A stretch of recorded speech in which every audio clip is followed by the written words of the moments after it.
All right, on the line we got 34-time national champion, two-time world champion, driver of the Millennium, Joel Magic Johnson. Everybody, Joel, thanks for taking our call and spending a little time here with us.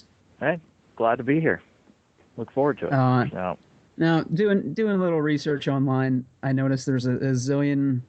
You got a zillion interviews out there, and we're going to try to make it a little more fun than some of those cookie cutter ones. So we'll try to have a little fun here and make it zoom by. So you started racing in '75, which I guess kind of dates you a little bit. Sorry. And your first car was a 12 scale gas car? Right, Jeremy car, yeah. I didn't even know that existed.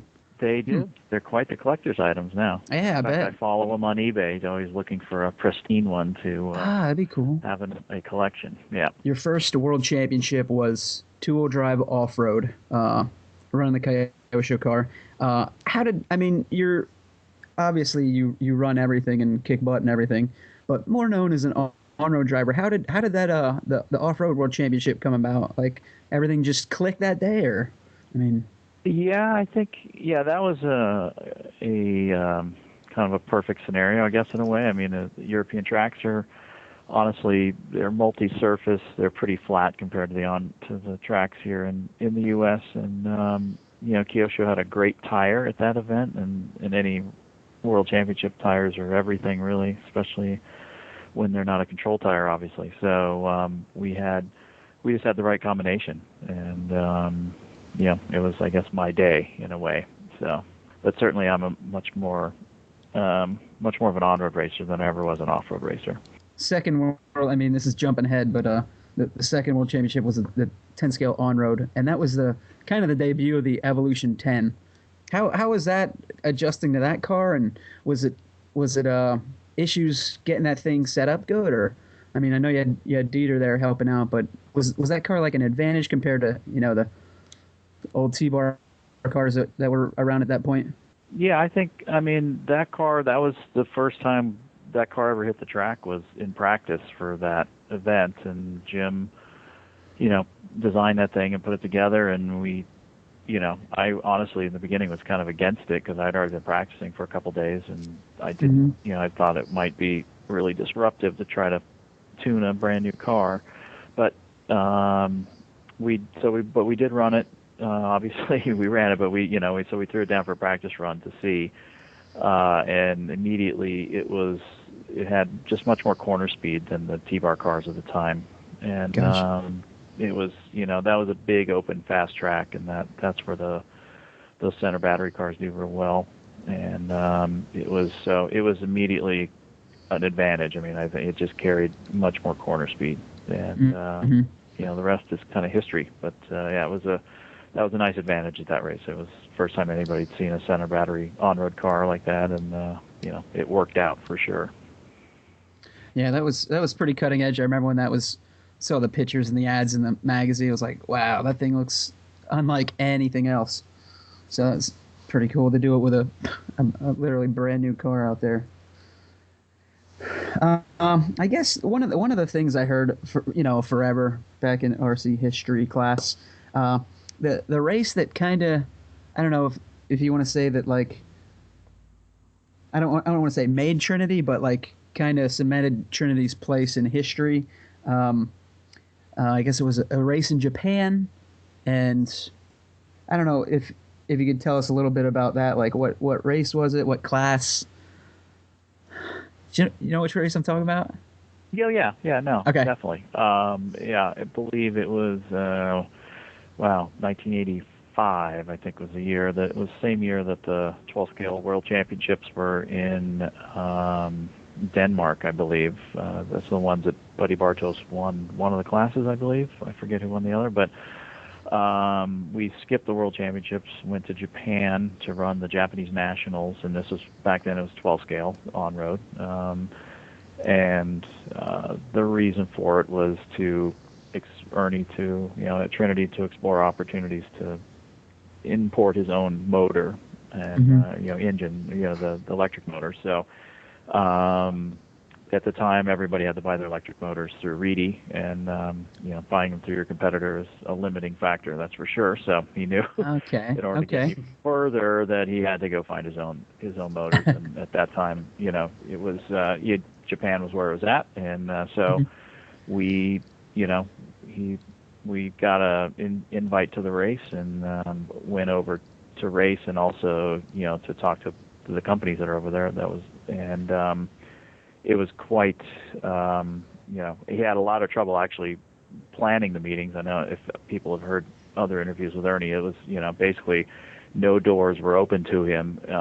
Trinity wasn't that big back then. They were just getting going. And so nobody really wanted to talk about, him importing his own motor. And but we go to the race, we compete.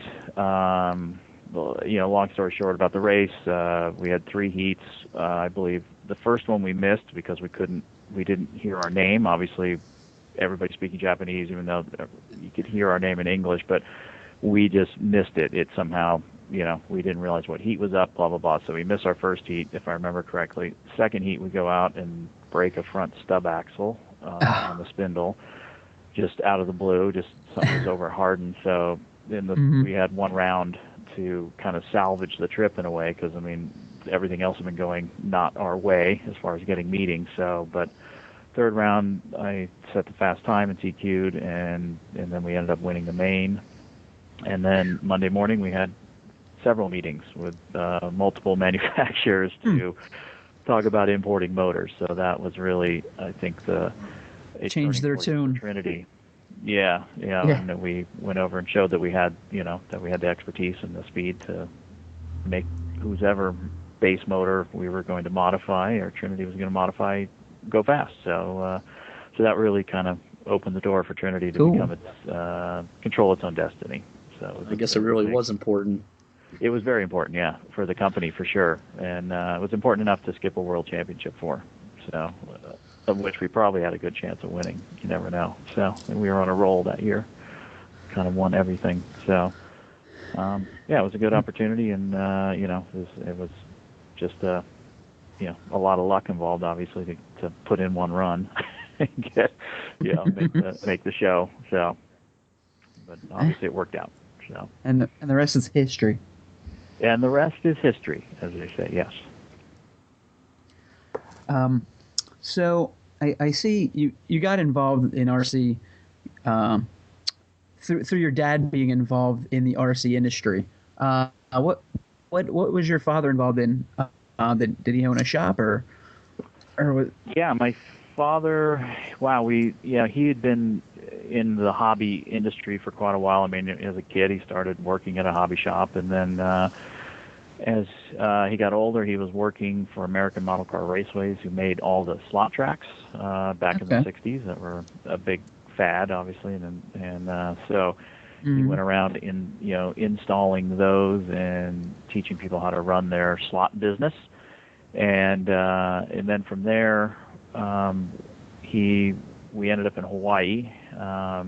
He was over there running slot centers. He built, I think, 3 or 4 over there for a customer, and then that customer ended up hiring him away to run the slot centers for him. So we were in Hawaii for 10 years, and during then, first couple of years were the slot centers, and then after that, he was managing a chain of hobby shops over there. So, and then in 74, 75, we moved to Santa Clara, California, and he opened up his own hobby shop, which we had for 10 years. And so that's how I was always, I was basically born into, into the hobby, if you will. My father also founded NAMBA, which is the North American Model Boat Association, which is like the roar of boating.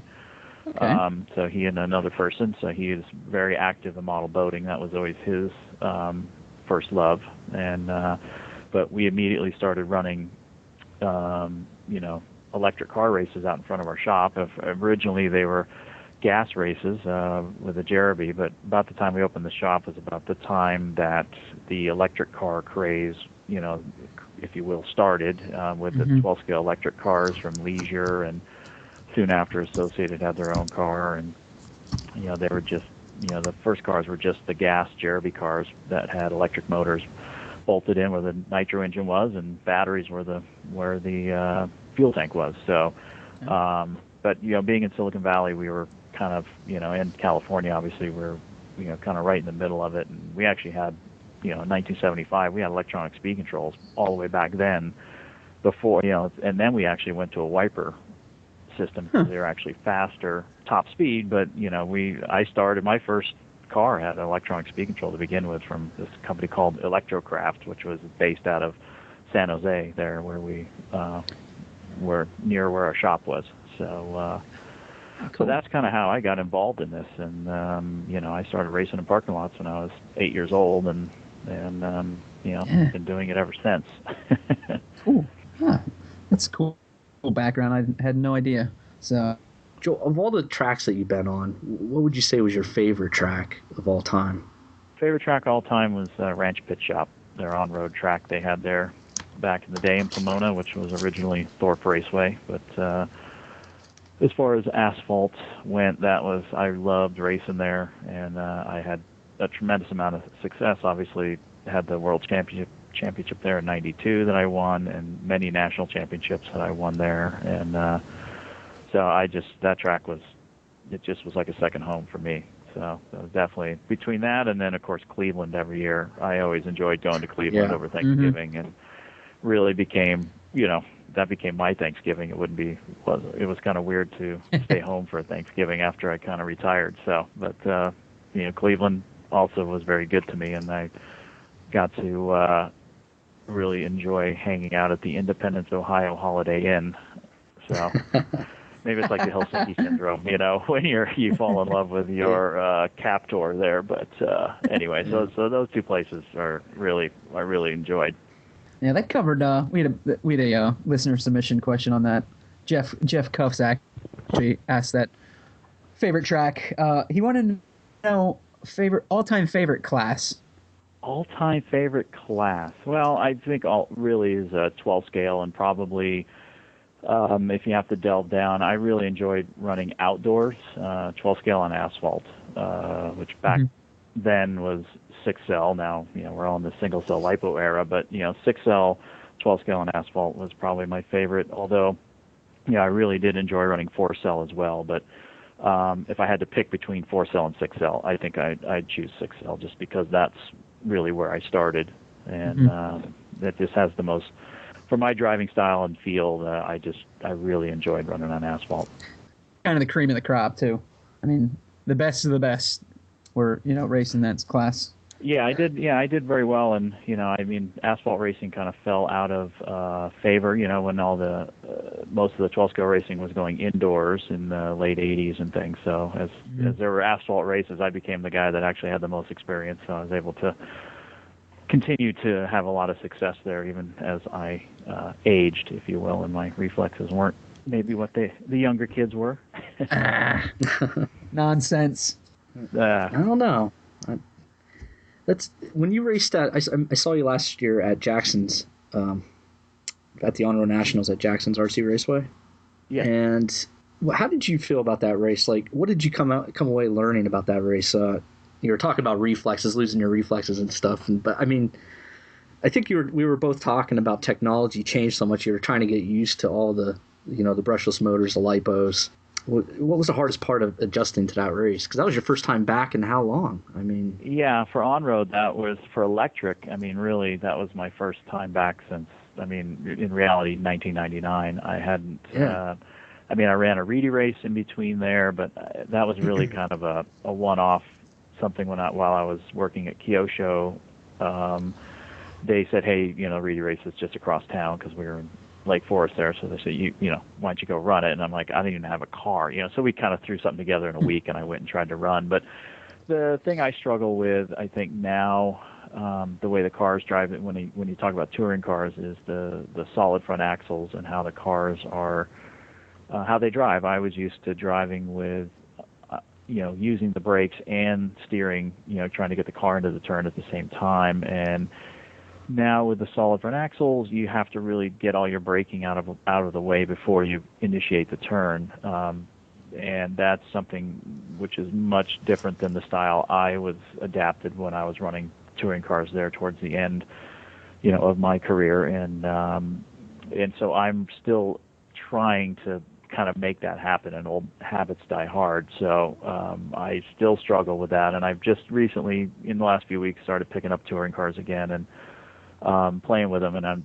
that's basically what I'm working on, is just the braking and getting the cars to react how I want it to react on the brakes. And so it is a different ball game from basically '99 was the last time I played with these. The cars are they got to be almost twice as fast as when we were running them, and they're just much quicker, and there's no more one way, so it's all about driving way deep into the turn, hauling the car down very quickly, and then rotating through the turn, maybe with less corner speed than what we had, but it's a much more point and shoot type of style versus when I was doing it full time, where it was much more of a flowing feel to the car. And honestly, I think the tires are worse than they were when we were running. I mean, it was an open tire deal when we were racing, so we had lots of traction too. So I think the tires now, with the control tire and things, they've gone backwards a little bit. So that there's probably a little less traction, although chassis technology maybe is making up for that.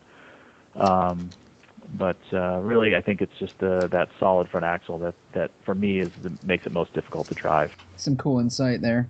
What kind of touring car are you diddling around with right now? I'm running a Associated. I just built one of their 6.1, their latest TC6, and actually tonight I'm probably heading over to West Coast right after this interview to go practice and get a little more used to running in case I do want to run the Nationals or something again this year. Maybe we should get a trackside report. Oh, dude, we can watch that on Live RC after we're done here. Sweet. You probably can, or you can follow me on Twitter or something. I usually tweet from the track something, Wait, really? Fun, yeah. Throw it out there. What's the Twitter name? At Race AKA Joel. So. Cool. We'll have to follow that. You can follow me on Twitter. I'm usually got a few choice tweets throughout the week of something. I try not to be too serious, but I'm trying to learn all this new social media. It's crazy. It is. It's a lot of fun, though. Actually, it can get, I guess, addicting in a way. But, yeah. Anyways, you can follow me there, and I, of course, we have at Race AKA for AKA products as well, and we do tweet stuff through there. So. Yes, I see you got Facebook and Twitter up on with your site now. Right. Yeah, we just got that going in the last few weeks. We've brought in somebody, Brent Figge, for those guys out here who know Brent, is doing all of our social media marketing, and he's working full-time for us, so we're real excited to have him on board and bringing us into the 21st century with all of our social media. Cool. That's it. I remember back with Trinity, Joel was designing the website, the new website we were launching, and I had the task or the honor of trying to come up with a list of every god-forsaken bad name you could think of that somebody would register with. Joel's like, give me every bad name that you can think of. Remember that, Joel? Yep, I remember. Yeah, you got to be able to block all those. So. Yeah, I had to be able to block. So he's like, come up with a list, and I'm like, oh my god. I think that was my hardest project. I never got from there because man, everybody's so creative, and you have to come up with all these different. It was terrible. Oh yeah, it's a constant battle with those guys, the spammers, etc. So I'm kind of hurt that you didn't get a hold of me to help you out, but well, the technology is such that they kind of have it built in now. So yeah, I noticed that. Yep. You no longer have to come up with them on your own. Yeah. He tried to crack the code. That's why he knows. Yeah, exactly. You guys have been trying to get into our site. I appreciate that. Well, I guess we're doing a good job then. So I guess segue into AKA, big win for you guys this past weekend. Jared Tebow winning the Neo 12. Yes, yeah, that was a great win for us, and a great way to kind of kick off the year for us. Jared's always been super fast over there, and Europe's an important market for us, and so we're very excited about that. Awesome! Congratulations. We also had six of the 14 or 15 in the main on the AKA, top 15.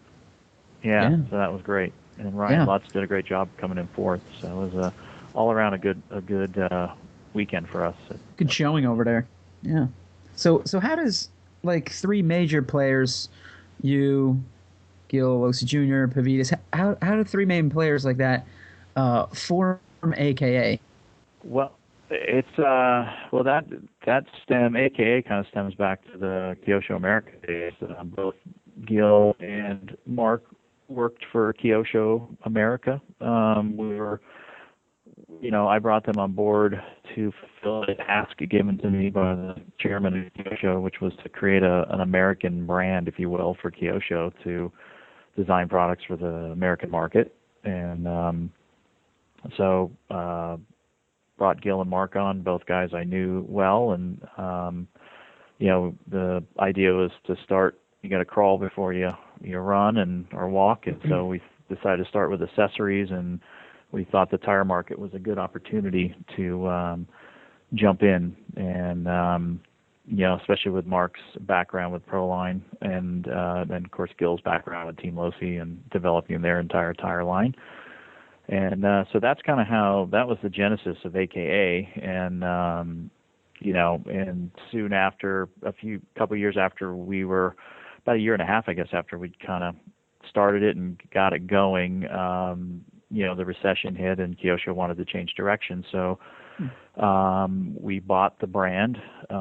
Gil, myself, and Gil's father, Gil Losi Sr., Pops, from AKA, and brought it into its own company, and that was at the end of 2008. And so now, here we are going into our fourth year as our own company, and it's been quite it's been a journey, that's for sure. So a lot of learning, steep learning curve, and but we've been fortunate to have a very, we really had good success. It's been great to be associated with all the Kyosho distributors around the world, and it really gave us a jump start into the market. And we know we'd probably have good product with Gil and Mark behind it, and combining that with the Losi's experience in the U.S. market and Kyosho's experience around the world, it really worked out well, and we couldn't be happier. Cool. That's something I didn't realize. So that's cool. Cool history on that. Yeah. Pretty successful in 4 years, I'd say. That's some good products there. I noticed you guys just got into the pre-mounts for the Losi short course tires. How are the pre-mounts doing for you guys? Pre-mounts really are kind of, I think, what to the average consumer, that's what we're known for. Is our pre-mounts are just second to none, and they, we use. They're all pre-mounted by hand, and we use our own glue, just like you buy off the shelf, to pre-mount every tire we pre-mount. And bottom line is they just don't come off, and they're solid. And so the pre-mounts are our best-selling items across the board in any form. And the new Losi 4x4 truck has been a good product for us. It's a popular 4x4 truck, and the pre-mounts, again, nobody really enjoys mounting their own tires, and now that there's kind of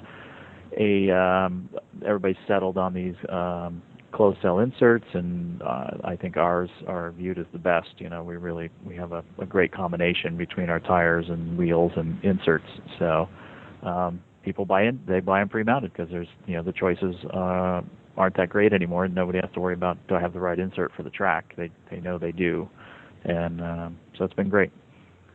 And I guess you can't screw that up, so that's a perfect option for somebody who's a little iffy on mounting their own stuff. So cool, it's perfect deal right there. Exactly.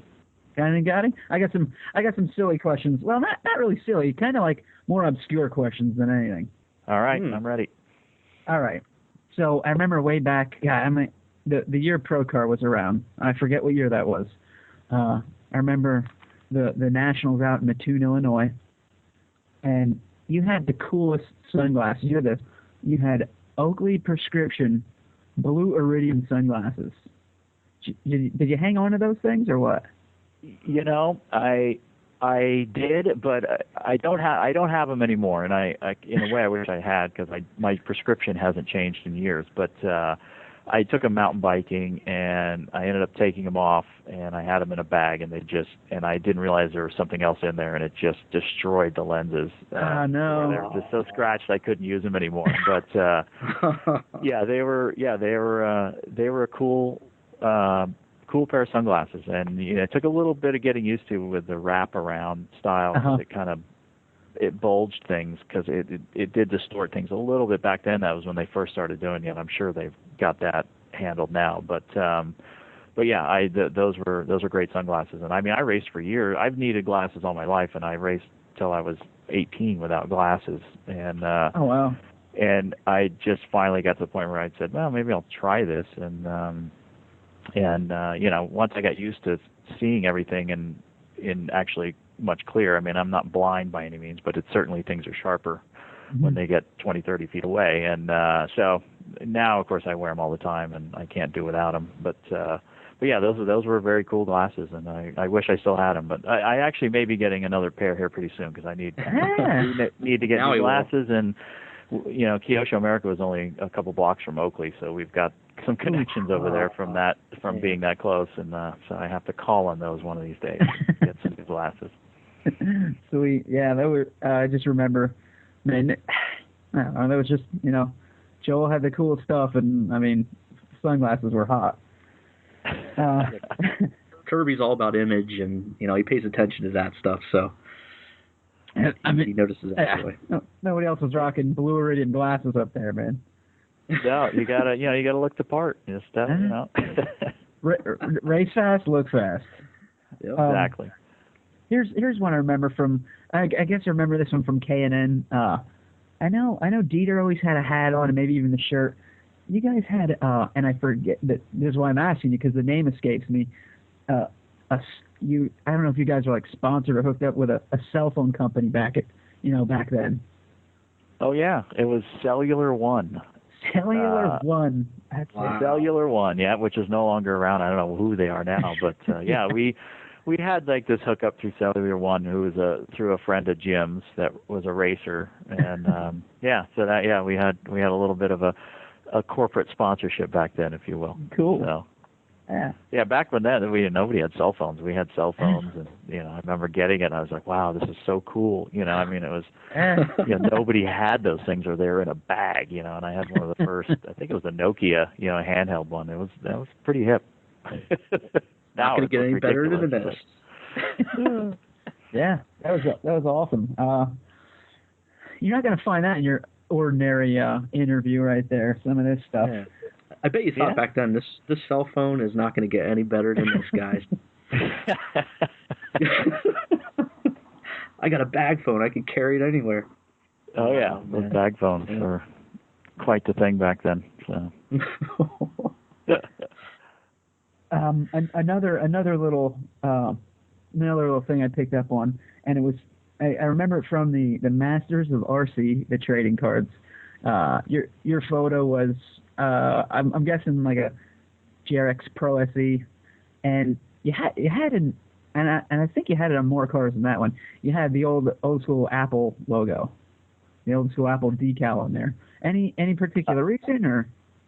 I've always been kind of a Mac fan. Okay. And I think at the time I had a friend who I raced with back home because Apple's in Cupertino, which is right next to San Jose, where I grew up, and that worked there. And so we always, I always had some sort of a decal or something like that on there. Mm-hmm. It was nothing more than that. Just kind of a fan of their products. All right, I didn't know if the cell phone hookup, the Mac hookup. Wasn't sure. Jeez. No. Back then they didn't have cell phones. Apple barely had computers back then. I thought maybe you were testing the iPod back then. Yeah, right. Yeah. No, that would be a little bit premature on the iPod testing. Yeah. Hey, my girlfriend asked a question from Carrie Lowe.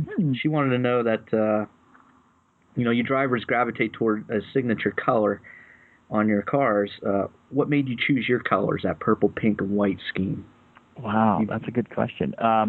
That I found, let's see, I had a good friend that I raced with growing up that was into the dirt old, like the sprint cars and midgets and that. And he ran race quarter midgets for a long time. And he and his dad used to paint my bodies. And I remember he had a Circle Track magazine on his desk, and I was thumbing through it, and there was somebody had a sprint car painted in white with the three shade, with a pink, maroon, and purple kind of paint job. And I just saw that. I'm like, that looks really cool. And I don't know. I just saw it. I said, I want to paint something like this. So we mixed up some colors, and because his dad was a painter, and that's where it started. And I just dug it, and I kind of kept it ever since. It's morphed. I've kind of updated it throughout the years with the scheme. But yeah, it came from that picture of that sprint car in that color scheme. And nobody. It was also very unique. Nobody ran pink, obviously, for various reasons, but I was fast enough to pull it off, I guess. So yeah. So it became a signature paint job, and it was the '80s too. You got to admit. I mean, there's a lot of fluorescent, fluorescent pinks and turquoises and things. So it wasn't too far off the trend, if you will. But yeah, that's where that scheme came from. Nice. Yeah, you can't really trash talk if somebody's destroying you with that, a pink and purple paint job, Can't trash talk magic. God. Very similar to the win. Yeah, right. it's very similar to the colors on the sprint car my brother currently works on. They always had the either black or white, but they always had purple, pink. Very similar. Ryan's copycat. Maybe. Yeah, maybe they probably saw Joel's car and changed it up. Hey, it goes fast. They all look good up front, whatever color they are. So. No doubt. Another viewer, listener submission was Bob Barry asked, favorite moment in RC and why? Whew. Favorite moment in RC. All right, I will go back to, it's actually not car related. I was racing the Model Boat Nationals with my father at Leg Lake, and I don't remember the year. It was in the mid-'90s probably, and my father has always been a racer, model boat racer, but never was one really to go fast. He was more about building beautiful boats and the scaleness of the boats and things, and it was always running races, never really, would you say, a hardcore racer, but he won his first national championship there, and I was with him. I was his pit man, and for me that was I'd had all the success by then in the car world, and my dad became quickly known as Joel Johnson's father, not Gary Johnson. And even though right. he basically founded the organization that people are racing in, but it was more of a joke with them. But anyway, so we to be a part of his first national championship, and to get thrown in the lake with him, and just to see everybody having a great time with it, because he's made so many national races and was contest director for several of them, and organized so many races over the years. So that was a special moment for me to share that with him. And he passed away, I think 3 or 4 years after that, and so to be able to share that with him and have that moment was really special. So very cool, very cool. Man, race boats too. Jeez, and I was 76 junior. I was 76 junior national champion in model boats back in the day. Wow. So that should be 35 national. Yeah, hell yeah. Just tally it up. Why not? All right, 35. Correct that. You have to correct that on your website, Joel. Carry the one. Carry the one. Yeah. Yeah. Goofy question time. Hey, anytime. Yep. I mean, you guys have known me for a long time, so I'm sure there's, sure you've got these lined up. So. All right. I already know the answer to this one, but from previous interviews, Coke, Pepsi, or Mountain Dew? I'm a Coke guy. Okay. Diet Coke, to be specific. I have a big gulp every morning. Oh, you do? So do I. Yeah, it's my coffee. Yeah, and I get criticized for it. I probably should stop doing it, but I don't know. It's just one of those things. I'm not a warm drink guy, so I have my Diet Coke. Well, there's something in Diet Coke that's supposed to give you cancer, supposedly, to everybody that's telling me about it. So they're like, you're done. Yeah, there's everything we eat has something that will give us cancer. Yeah. So. For real. Any energy drink consumption? Stay away from that stuff, or? No, I stay away from that stuff. The guys around here are big Monster fans, and I actually have some friends who run the Monster downhill team, so we do get a delivery of that every once in a while that falls off the truck.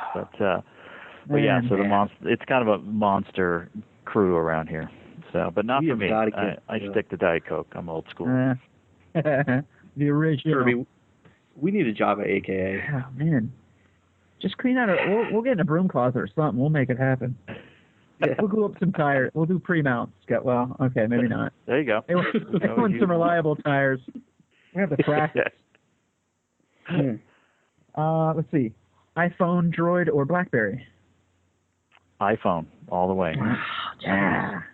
Kind of figured that with the whole Mac deal, but Gotti's a Droid guy. I side with the iPhone as well. Yeah. When I browse the web, I like to have Flash. Yes, it does help, but I don't browse the web too much on my phone. It's a little more of a you can't. tool. You're on an iPhone. Yeah, exactly. Oh boy. Good times. Let's see. What could we find? What kind of music could we find on your iPhone/iPod? Wow. Let's see. I'm holding it in my hand. Something that you're embarrassed to tell us about, but you're going to. Anyway. Guilty pleasure. Yes. Oh, guilty pleasure. All right. Here's my guilty pleasure. Let's see what I've got in here. Let me shuffle through. Artists. I've got. I know there's a couple in here. How about Bow Wow Wow?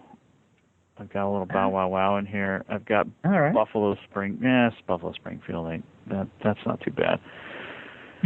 There's a couple in here. I'm kind of an '80s fan. I've got, I can't stop listening to some, '80s stuff like the Vanity Six or something to that effect. I kind of get caught up in that. I got a little Katy Perry and Kesha. Right. Okay, yeah. That's I don't know if that's a. No Hanson or anything like that, right? No Hanson. No Hanson, no. All right. No, I don't have anything that far off the mark, but I have, maybe I don't have any real stuff that's out there, but I have a little bit of everything. I mean, I've got everything from jazz to to blues to some hard rock. I mean, well, if you call Metallica hard rock these days, I'm not, Do you listen to something? Do you listen to something specific, like to get you jacked up for a race? My go-to back in the day used to be Van Halen. I'd always listen. It was something I listened to before my high school football games. I used to listen to the entire Dive Down CD, or actually it was probably cassette tape back then. But I'm dating myself. But yes, I was a big Van Halen fan. That CD, and now I don't really. I don't. You don't listen to like, it's magic or whatever. Yeah, ABBA or something, maybe Air Supply. Yeah, no, I do. When I exercise, because now I'm old, and if I don't, I'll just turn into a blob. I'm more of a hard rock guy, so I'm kind of, I'm more into the. Let's see, what do I got here? That's. I'm not good with names, so I have to remember what these new bands are. Like Puddle of Mud and that genre of rock is kind of in my keep myself going on the treadmill or on my mountain bike or whatever I'm doing. So but I'm all over the map on music. I can kind of listen to anything and have fun with it. We actually listen to a lot of Pandora here at work, so sometimes we'll have gangster rap day. We'll just Pandora playing the Snoop Dogg channel or whatever. It's kind of fun. We'd have a lot of trivia questions on who did what and who's singing the song. And Hodap is the champion in our office, but I run a close second when I'm in the 80s and 90s. I can hold my own. So I take it you're David Lee Roth over Van Hagar, huh? Yeah, I'm a David Lee Roth fan. Yeah, Van Hagar not so much. it's just a different style. It wasn't me. So Yeah. If we were to open up your refrigerator, what would we find now compared to back like in the days of Trinity? Wow. Well, in the days of Trinity, Because I know you're eating a lot.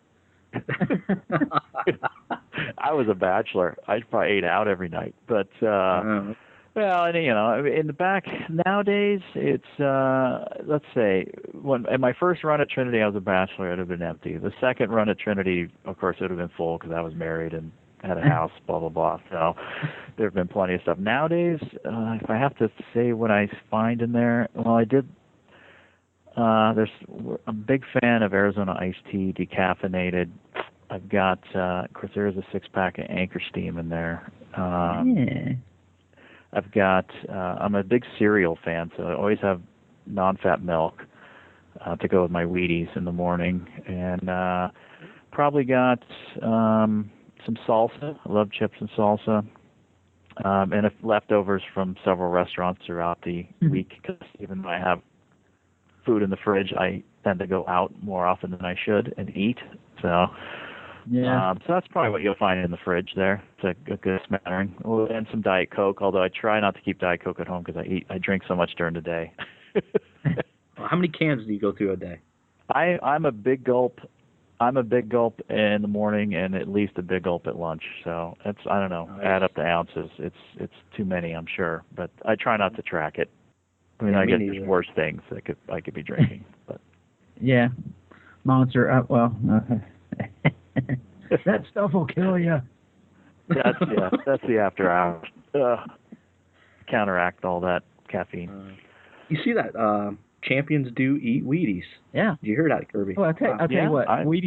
Wheaties missed out. Wheaties missed out on Magic Man. Yep. They missed the boat. Yeah, I was big Wheaties fan actually, and growing up I was a big Cheerios fan too when I was a kid. I don't eat them as much anymore. I've kind of switched over to Wheaties, but Cheerios and Wheaties have been my two cereals of choice. Good quality. That's a good eating right there. Can't complain. No sugar. No sugar. We're giving you insight that you will not hear anywhere else. Yeah, so it's true. Kids that want to go faster, eat your Wheaties. That's it. Stay regular. So. Hey, Joel, here's a question for you, Joel, on the topic of food. If you were a type of food, what type of food would you be? Oh, boy. A type of? What is a type of food? I guess if I was a type you were a type of food, what type of food would you be? Or you could go specific, I guess. If I could be, I guess. And you can use this in your interviews at AKA. Yeah, I think I would be. Because I'll tell you what. I think I'd be like a French fry, something like starchy that everybody, that you can't put down. I guess everybody likes.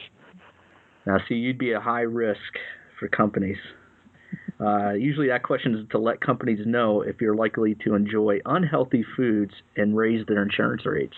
No, I did not know. How about that one, Joel? Nice. So yeah, I try to eat healthy, but I mean, if I'm going to really be a food, and I'm going to go. I'm going to be unhealthy if I'm going to be a food. Yeah. Who wants to pencil that into your questions to ask future employees? I appreciate the insight, and I will make that one of the main, structure on which I base my hiring on. First question. Sound. First question. I won't base it on the fact that they're tremendously overweight as they walk in. As long as they say they want to be a salad, they're in. So. Nice. Oh, boy. I just thought of one that was a racing question that popped in my mind. I remember the 12-scale car that came out, the Magic Carpet Ride with the monoshock front end. Yes. That didn't stick around too long, but, man, that was such a cool car. Yeah, that was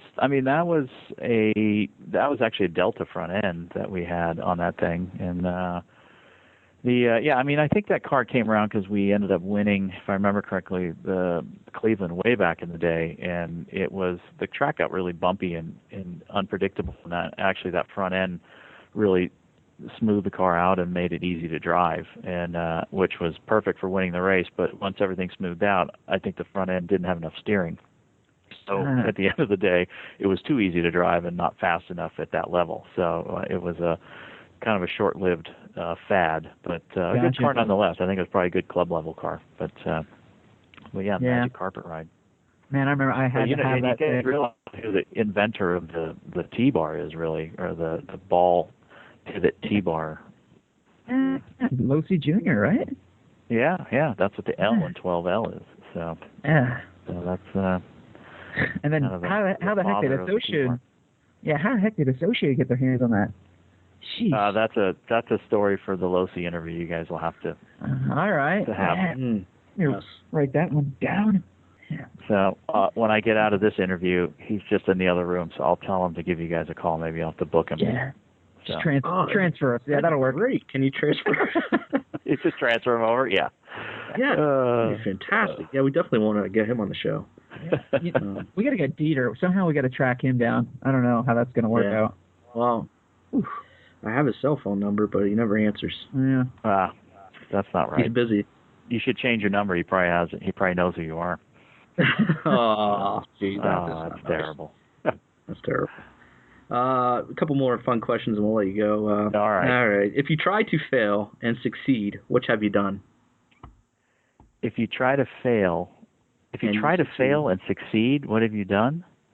I don't even know how to answer that. That's Well, I was just trying to get an answer on that. I don't know either.